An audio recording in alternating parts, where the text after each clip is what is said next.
BJP అధ్యక్షుడి ప్రకటన మరికొంత ఆలస్యం. కర్ణాటక తమిళనాడుపై స్పష్టత వచ్చాకే ప్రకటన నాట. ఇంకా ఇది రోజుకొక మలుపు తిరుగుతూ ఉంది. రోజుకొక మలుపు, ఇటు అటు అటు ఇటు ఇటు అటు తిరుగుతూనే ఉంది. నిన్న ఈటల రాజేందర్ కూడా ఒక మాట మాట్లాడిండు. పార్టీని నడపడానికి ఎలాంటి ఇబ్బంది నాకు లేదు అని చెప్పేసి మాట్లాడినటువంటి మాటలు కూడా వైరల్ అవుతూ ఉన్నాయి. బీజేపీ రాష్ట్ర అధ్యక్షుడి ప్రకటన మరికొంత ఆలస్యం కానుందని సమాచారం. తెలంగాణ రాష్ట్ర అధ్యక్షుడితో పాటు దక్షిణ భారతదేశ రాష్ట్రాల అధ్యక్షులను ఒకేసారి ప్రకటించాలనే ఆలోచనలో ఆ పార్టీ అధిష్టానం ఉన్నట్టు తెలుస్తున్నది. ఇప్పటి వరకు కేరళ రాష్ట్ర అధ్యక్షుడిని మాత్రమే ప్రకటించారు. తమిళనాడు, ఆంధ్రప్రదేశ్, కర్ణాటక, తెలంగాణ రాష్ట్ర అధ్యక్షులను ప్రకటించాల్సి ఉంది.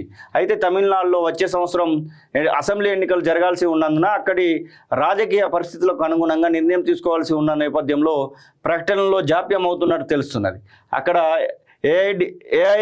ఏఐడిఎంకేతో పొత్తు పెట్టుకోవాలని బీజేపీ కేంద్ర నాయకత్వం నిర్ణయానికి వచ్చింది. అక్కడ ఇప్పటి వరకు ఉన్న అన్నమలై పార్టీ అధ్యక్ష పదవికి రాజీనామా చేశారు. దీంతో కొత్త అధ్యక్షుడిని ఎన్నుకోవాల్సి ఉంది. ఏఐడిఎంకేతో కలిసి పనిచేసేటువంటి వారిని నియమించాలని చెప్తా ఉన్నారు. మొత్తానికి దక్షిణాది రాష్ట్రాలలో పాగా వేయాలని చెప్పేసి మొదటి నుంచి కూడా కలలు గంటా ఉంది బీజేపీ పార్టీ. అందులో భాగంగా ఆంధ్రప్రదేశ్లో కొంతమేర కలిసి వచ్చింది. ఆంధ్రప్రదేశ్లో ఏం జరిగిందో మనం చూస్తూ ఉన్నాం. అక్కడ జనసేన, టీడీపీ, బీజేపీకి సంబంధించినటువంటి పొత్తులో మొత్తానికి కొంతమేరకు అక్కడ పాగా వేయగలిగారు. ఇక తెలంగాణ రాష్ట్రానికి సంబంధించి 8 మంది ఎంపీలు, 8 మంది ఎమ్మెల్యేలు, అలాగే మొన్న 2 ఎమ్మెల్సీ స్థానాలను కూడా కొట్టేశారు. సో తెలంగాణ పైన కూడా మంచి ఫోకస్ ఉన్నది. ఇట్లనే తమిళనాడులో గెలిచేటువంటి ప్రకటన. మొత్తానికి తమిళనాడులో ద్రవిడ రాజ్యం నడుస్తూ ఉంటుంది. అక్కడ ఉన్నటువంటి వ్యవహారాలు అందరికీ తెలుసు.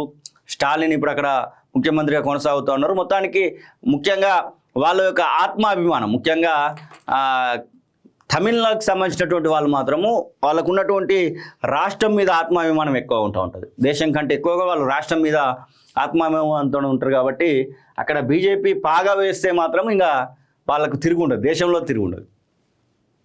తెలంగాణ రాష్ట్రానికి సంబంధించినటువంటి విషయంలో మాత్రం ఇంకా టైం పడుతుందంట.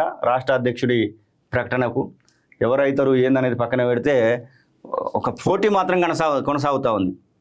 ఈటల రాజేందర్, తలోజు, ఆచారి, ధర్మపురి అరవింద్, ఒకనొక టైంలో కొన్ని పేర్లను మనం చూస్తూ ఉన్నాం. చివరికి బండి సంజయ్ మళ్ళా రాష్ట్ర అధ్యక్షుడు అవుతారు అనేటువంటి సందర్భాన్ని కూడా మనం చూసినాం.